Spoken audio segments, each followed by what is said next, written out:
Bora vibrar, meu compadre, chega mais, meu irmão, naquela pegada, você sabe como é. Brunão na parada, senhores, bem-vindo a mais uma aula. Estamos por cá, trabalhando nossa aulinha sobre história do Rio Grande do Norte. Presta atenção, você vai dominar tudo. Ah, Bruno, não quero ser historiador, porra nenhuma, você não vai ser historiador. Agora eu lhe garanto que você vai aprender a marcar o X no local correto, que é o que vale pra tua prova. Beleza? Ah, Bruno, meu filho, ó, chega pra cá e presta atenção, senhores.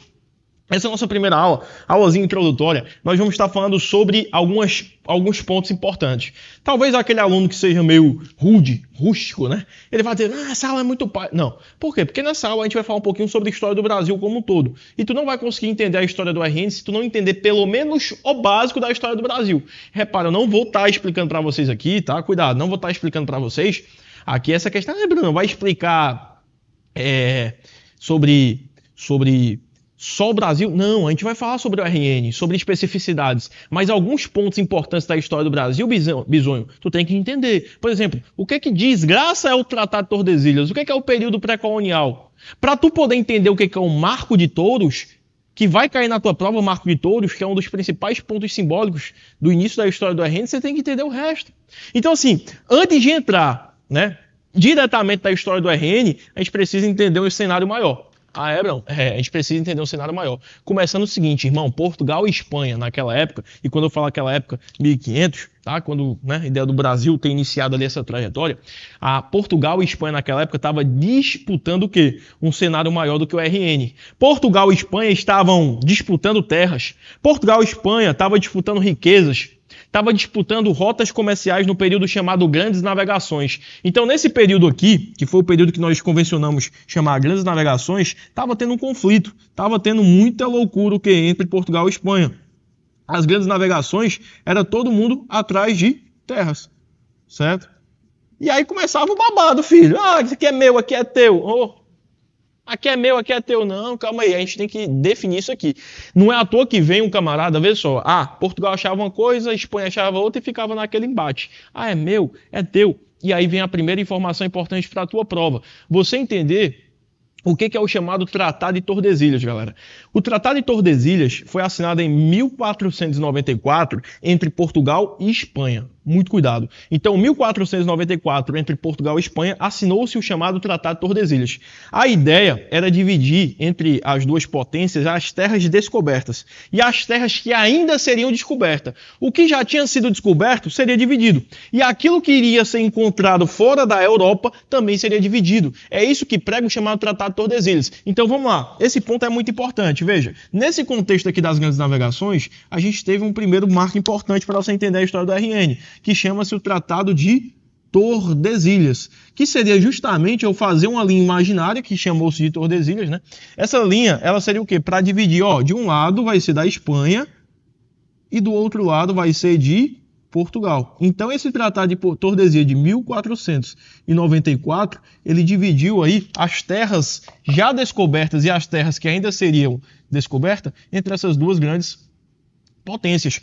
Bacana? Então é importante ter ciência disso. Então Portugal e Espanha, né, tava crescendo pra caramba, tava crescendo no mar. Então as duas estavam com grande potencial marítimo, né? Então ela estava navegando ali pelo Atlântico, buscando novas rotas comerciais.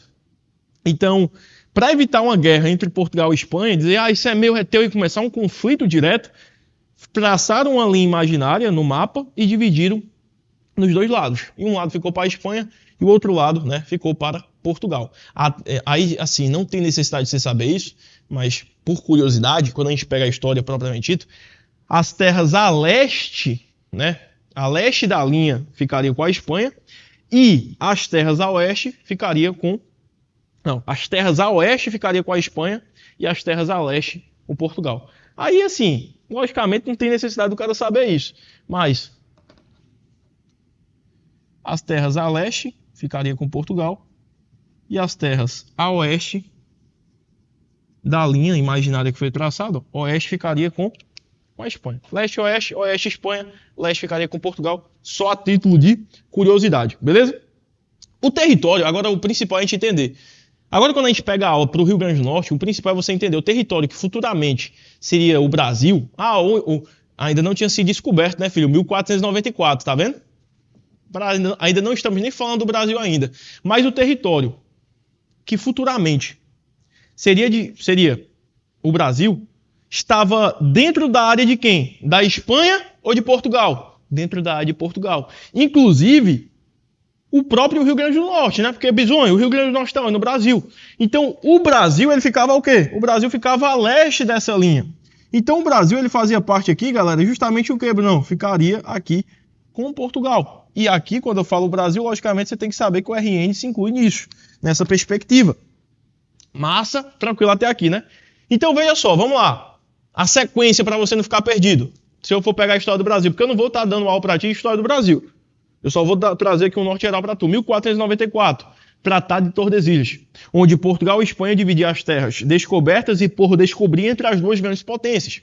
Massa. 1500, a gente teve a chegada dos portugueses ao Brasil. Repara que a chegada ao Brasil foi depois desse tratado. Então, em 1500, Pedro Álvares Cabral, né? Ele o quê? Ele chega ao território brasileiro. Vocês sabem disso, que é, né, ensino médio, tieteté. Entre o período de 1500 a 1530, a gente convencionou chamar esse período de pré-colonial, que é um período em que, ó, aqui é um ponto importante, ponto 2. Tá? O quê? Esse chamado período pré-colonial, que você tem que saber o que foi isso aqui. Que foi um período de 30 anos onde Portugal não quis ocupar o Brasil definitivamente. Era de Portugal? Era, mas não queria ocupar naquele momento. Então aqui ficou de 1530 até 1500 até 1530. Foram 30 anos do chamado período pré-colonial, onde aqui Portugal não ocupou efetivamente. Aqui a gente vai falar de uma parada muito importante, por exemplo, a ideia do pau-brasil, que foi o principal produto que foi utilizado nessa época, foi o principal produto explorado. Que o pau-brasil, pessoal, ele tinha um valor muito comercial, ele tinha um valor comercial muito alto. Por quê? Da madeira do pau-brasil, a gente extraía a chamada tinta vermelha, né? Essa tinta vermelha que era extraída do pau-brasil, ela é utilizada muito para a questão lá dos tecidos da Europa. Então ela tinha um grande valor econômico na Europa. Então veja, aqui nesses 30 anos o pau-brasil foi altamente explorado. Aqui a gente tem que citar também duas coisas importantes para você saber. Como que esse pau-brasil era explorado? Existia uma parada chamada estanco, e existia uma parada chamada escambo, que daqui a pouquinho eu falo para vocês o que é isso aqui. Mas vocês vão ver que quem que explorava? Os portugueses queriam botar um índio para se fuder, filho. Quem que pegava no pau? Um índio. O índio pegava no pau e levava esses paus lá para os navios. Meu irmão, imagina aí, pegar tronco de árvore e levar para navio direto. A mão de obra utilizada para o Brasil foi a mão de obra indígena. A banca gosta de dizer que aqui teve mão de obra africana, não teve. Então aqui teve a ideia do índio sendo o quê? Sendo utilizado como mão de obra. O índio pegava o trabalho braçal mais difícil e em troca ele recebia bugigangas, recebia espelho. Ele recebia lá, por exemplo, recebia também espelho, recebia panela, recebia machados, recebiam coisas que eram fúteis do ponto de vista europeu. Para o índio aquela era novidade. Então o português, ele pegava e botava o índio para carregar o que, Brão? Para carregar madeira, para levar para os navios, para as feitorias. Brão, o que é feitoria? Até importante falar, ó. Dentro desse período pré-colonial, teve uma grande forte aqui de um negócio chamado feitorias. As feitorias são estruturas, pessoal. Repara, dentro do período pré-colonial, que vai de 1500 a 1530, não teve uma ocupação efetiva. Mas o que teve? Muitas feitorias, onde eram postos avançados. Nessas feitorias era como se fosse uma casinha mesmo. Ela é utilizada para duas coisas. Primeiro, para proteção e depois para armazenagem. Para poder estar armazenando o quê? O pau-brasil. Então os índios, eles pegavam isso e levavam ou para os navios portugueses, ou levavam para onde? Para as feitorias, para deixar armazenado. E qual o nome dessa relação de troca? Porque isso aqui não era escravidão, era uma relação de troca. O escambo, ele era uma relação de troca, tá? Uma troca entre quem? Entre o português e o indígena. Enquanto o índio ajudava o português com o pau-brasil, ele recebia espelho, machado, bugigangas, coisas que eles não tinham ciência, mas na Europa já era comum. Mas repara, era uma troca justa? O índio se fudendo o dia todo para receber uma besteira dessa? Não era. Mas não é escravidão. Não era a ideia de o quê? De um trabalho, era a ideia de uma troca. Isso é o que nós chamamos de escambo. Não vá confundir com o estanco. Porque quando a gente fala no estanco, era, tá, uma concessão dada pela coroa portuguesa, uma concessão, ou também pode vir na prova de vocês como um monopólio, tá? Uma concessão ou um monopólio, que era dado pela coroa portuguesa para o quê? Para explorar o pau-brasil. Meu irmão, não era todo mundo que podia chegar e explorar o pau-brasil não, filho. Senão ficava bagunçado. Então, quem que concedia essa concessão para explorar o pau-brasil? A coroa portuguesa. E aí as bancas gostam de tentar confundir vocês. De estanco e escambo são coisas diferentes. Não, legal demais. Pô, que massa. Então aqui a gente está só introduzindo. Então veja, quando a gente chegou aqui em 1494, teve essa ideia do Tratado de Tordesilhas. 1500 teve o quê? Teve a ideia de Pedro Álvares Cabral chegando aqui ao território brasileiro. Depois de 1500 a 1530, período em que Portugal o que ele mais fez? Instalou feitorias, explorou o pau-brasil, trouxe a ideia do escambo e do estanco. Legal. Aí quando teve, olha só, tem outro ponto importante, que em 1501 teve uma parada chamada... que aqui agora vai entrar para o RN. Presta atenção. 1501, só trazendo aqui para vocês, daqui a pouco a gente vai falar sobre isso. Teve uma expedição chamada Expedição de Gaspar de Lemos. Ela é atrelada ao Marco de Touros, que é específico da região do RN, a gente já fala dela. Mas 1501, Gaspar de Lemos veio para fazer uma expedição no território brasileiro, saindo lá da região de Portugal e chegando ao litoral do atual Rio Grande do Norte.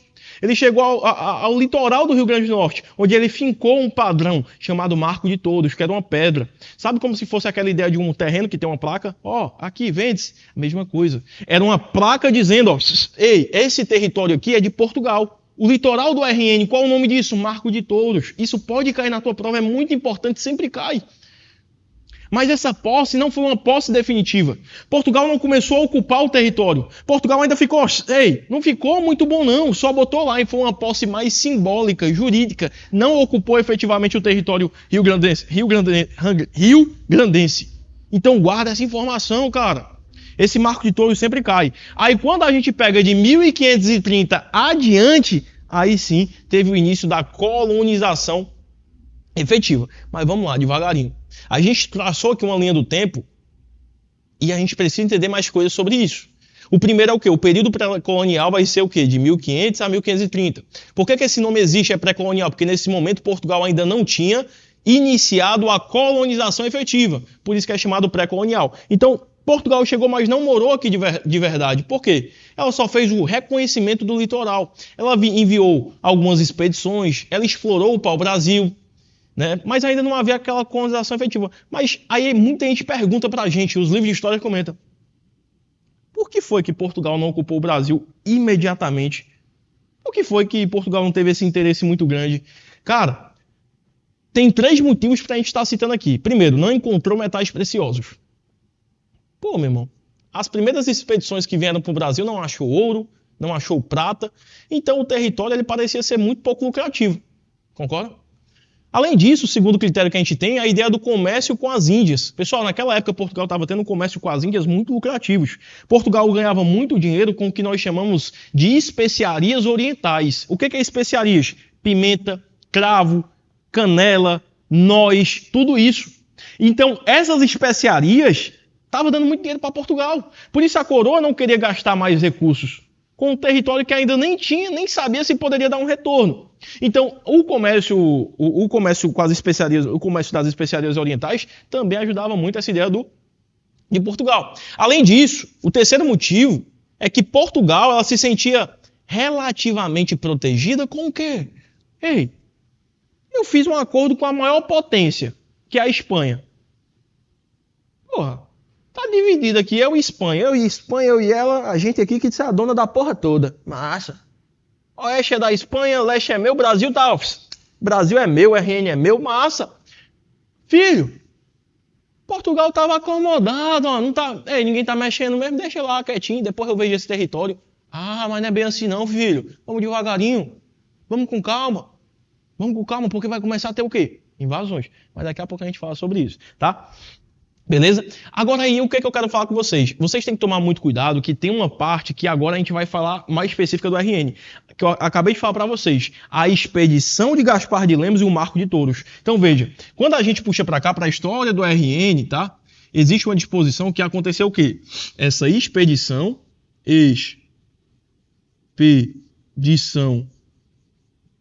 Gaspar de Lemos, que aqui não é tão importante, mas aqui agora é, ó. o Marco de Touros.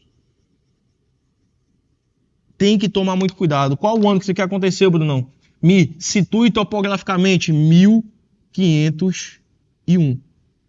Guarda essa informação. Isso aqui, ó, é frequentemente abordado nas provas realizadas no estado do Rio Grande do Norte. Você não pode perder isso aqui.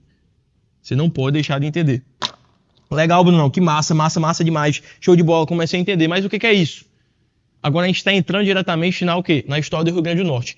A expedição que é associada a esse cara, Gaspar de Lemos, os livros e os historiográficos dizem que ela partiu de Portugal com destino ao litoral o quê? Norte do Rio Grande do Norte. Ela saiu de Portugal e foi para o litoral norte do Rio Grande do Norte. Sabe uma informação muito importante? Sabe quando foi isso? Além de colocar que foi 1501, é muito importante saber, para os senhores que são da região, sabem quando que é o aniversário do RN? Porra, meu irmão, tu é bizonho, hein? Tu mora aí e não sabe. Galera, 7 de agosto. Então essa expedição, ela saiu em 7 de agosto de 1501. Ela tem chegado, né, em 7 de agosto. Por isso, ó, que automaticamente essa data se torna o quê? O próprio aniversário do RN. O aniversário do RN está justamente atrelado a isso. Olha que importante você saber isso. Muito importante, certo? Então partiu de Portugal com direção ao norte do Rio Grande do Norte e chegou quando? Chegou em 7 de agosto de 1501, que é a data atual o quê? Do próprio RN. O aniversário do RN.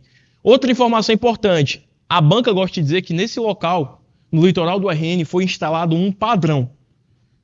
Cuidado. A banca pode botar para vocês isso aqui, ó. Foi instalado um padrão. E quando ela quer falar em padrão, pessoal, pode vir na prova de vocês também, como, além de padrão, um marco de pedra. Um marco de pedra. Olha só que importante. Um marco de pedra. Quando eu falo marco de pedra, é o marco de touros, filho. É atrelado a isso. Mas o que isso significa, lindão? Presta atenção. Esse marco seria padrão na época, né? Primeiro, o que seria padrão? Padrão seria uma espécie de uma pedra que era utilizada pelos portugueses para simbolizar a posse de um território. Por isso que eu fiz questão de botar para vocês esse termo, padrão. O que era esse padrão no contexto da época, na história da época, né? Se eu chegasse lá, se tivesse eu e você e eu, lá em 1501, e eu chegasse para tu, meu brother, Portugal, tudo bem com você? Então, sei o que você chega para mim e fala, olha, meu amigo, tudo bem com você?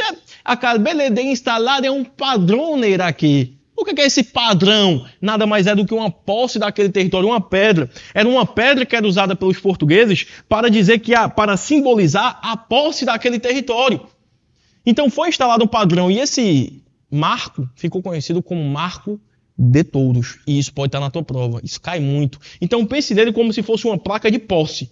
Como assim? A coroa portuguesa chegava e dizia como se Portugal dissesse, ó, essa terra aqui está sob o domínio português. Ninguém mexe aqui não. Claro que essa visão era uma visão europeia. Repare, isso era uma visão europeia. Quando eu chego para você e digo que isso era uma visão europeia, significa dizer o quê? Os povos indígenas já ocupavam essas terras muito antes. Então, se eles ocupavam essas terras muito antes, automaticamente era uma posse mais, o quê? Europeia. Então, o Marco de Touros, toma cuidado que ele tem esse marco de pedra, ele vai ter uma visão europeia. Visão europeia. Por quê? Porque eu tinha pessoas que estavam aqui muito antes. E quem eram essas pessoas? Os índios. Os índios estavam aqui muito antes. Os índios estavam aqui muito antes de ter colocado esse marco de pedra, essa simples pedra aí. Então, para a prova, o que vocês vão guardar para a prova? Que o Marco de Touros é uma posse simbólica, não foi uma posse efetiva, porque não começou ali a ter uma colonização, foi uma posse simbólica portuguesa no litoral rio-grandense. Guarda essa informação, beleza? Show de bola. E aí, uma coisa importante para vocês entender também é com relação ao período pré-colonial. Tem uma parte que eu falei para vocês que é importante, que seriam feitorias. Durante esse período, pessoal, a presença portuguesa no período pré-colonial, ela ficou basicamente limitada às chamadas feitorias. E o que era feitoria, Brunão? Feitoria era uma estrutura que, em tese, era uma estrutura simples, com duas funções principais, duas funções principais. A primeira, defesa do território, e a segunda, o armazenamento de produtos. E o principal produto que era armazenado era qual? O pau-brasil. Então a gente tem essa ideia. No Brasil, o principal armazenado é o pau-brasil, que era armazenado nas feitorias, beleza? Então ali os portugueses, eles guardavam grande quantidade de mercadoria.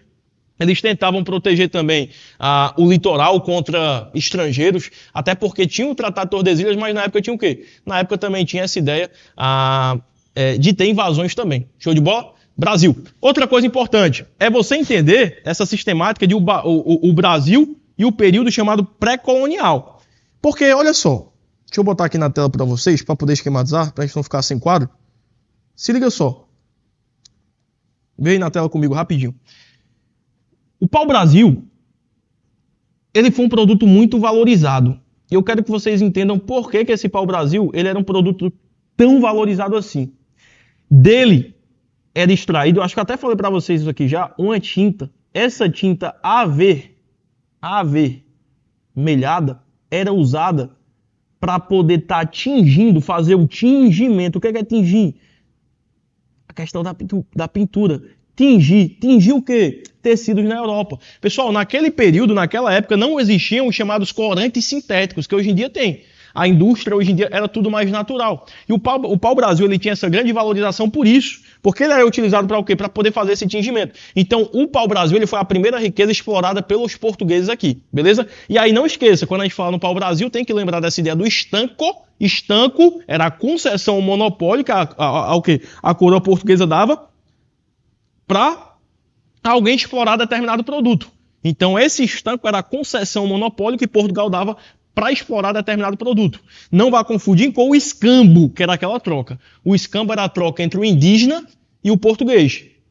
Como era feita essa exploração, né? Então, a exploração do pau-brasil, pessoal, imagina aí, para explorar o pau-brasil eu tinha que pegar, cortar a árvore, levar a árvore, transportar essa árvore. Normalmente eu transportava para onde? Pegava o tronco da árvore, levava para o navio, levava para o território, levava para as feitorias. Então era um trabalho muito maçante. E aí veio a ideia do escambo. Era uma troca de favores entre o índio e o português. Uma troca justa?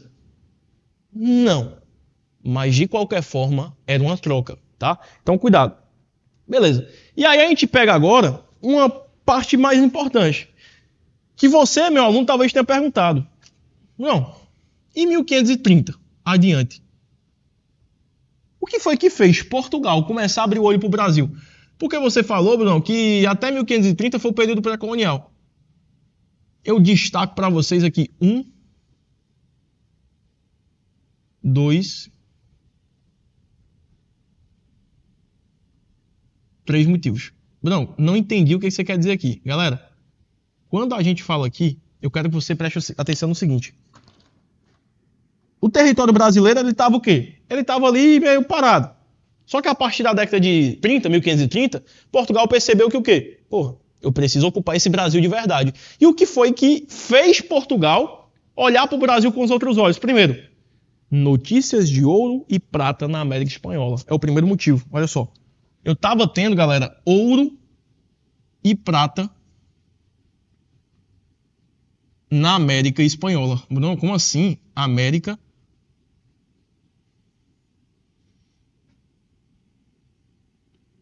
Espanhola. Não entendi, Bruno. Calma aí, eu vou te explicar, fica tranquilo. Galera, vê só. Naquele contexto, a Espanha, porque a espanhola que eu coloquei, estava tendo notícias de ouro e prata na América Espanhola. Naquele contexto, começou a surgir que a Espanha estava começando a achar uma ruma de ouro, uma ruma de prata, uma ruma de metais preciosos nas áreas americanas. Então, Portugal, sabendo que a Espanha estava achando muito ouro e prata, ele começou a imaginar que talvez essas riquezas poderiam também estar o quê? Poderia estar no Brasil. Automaticamente começou o quê? Começou a ter um interesse maior. Além disso, o segundo ponto importante que fez Portugal manifestar esse interesse é justamente o quê? A ideia de uma crise no comércio com as Índias. Lembra que eu falei para vocês que eu tinha um comércio oriental altamente lucrativo, especiarias, né? O cravo, a pimenta. Só que o quê? Começou a enfrentar esse comércio altos custos. Esse comércio começou a ter uma concorrência, uma queda da lucratividade. Então essa crise no comércio com crise no comércio com as Índias, crise no comércio com as Índias, fez o quê? Fez Portugal abrir o olho. E o terceiro ponto é o quê? A ideia das invasões, galera. Peraí, Bruno, mas não tem um Tratado de Tordesilhas. Começaram a cagar pra cá. Começaram a cagar pro Tratado de Tordesilhas. Começaram a falar o seguinte, meu irmão. Quem que começou a cagar pra ele? França, Inglaterra, Holanda. França, Inglaterra e Holanda, as principais, elas não aceitavam essa ideia do quê? Dessa divisão feita pelo Tratado de Tordesilhas. Por quê? Porque, por exemplo, no litoral do atual RN, a presença francesa, vocês vão ver comigo lá na frente, no RN, no litoral do RN, a presença francesa era gritante, cara. Tinha muitos franceses no litoral do RN. Então, essa presença francesa especial, ela foi importante para poder... vamos começar a dominar ali, senão os caras vão o quê? Pegar. Começaram a explorar o pau-brasil. Então, cuidado com essas informações que eu trouxe para vocês nessa primeira aula. Bruno, recapitula. 1494, Tratado de Tordesilhas. Aí a gente puxa para 1500, foi a chegada de quê? De Pedro Álvares Cabral. Foi o quê? A chegada de Portugal ao Brasil. Né? Começa o contato inicial ali. Depois eu tenho um período pré-colonial que vai de 1500 a 1530. Importante. Para a ocupação, teve o quê? A instalação de feitorias, exploração do pau-brasil, o escambo, o estanco. Quando eu venho para 1501, eu tive o quê? O Marco de Touros. Não é à toa que o aniversário do RN também vem para cá, para 7 de agosto. Atual aniversário, data ligada ao atual aniversário do RN, pode vir uma questão dessa na tua prova. Certo? E de 1530 adiante, a gente começa com a colonização efetiva. Coisa que nós trabalharemos na próxima aula. Na próxima aula, a gente vai começar a trabalhar propriamente dita a história do RN, mas aqui a gente já falou sobre assuntos muito importantes para você entender tudo aqui dessa sistemática do RN. Mas se você entendeu tudo aqui, eu fico muito feliz. Meu aluno, eu aguardo você na próxima aula. Bora buscar essa aprovação, meu irmão. Tamo junto até o fim.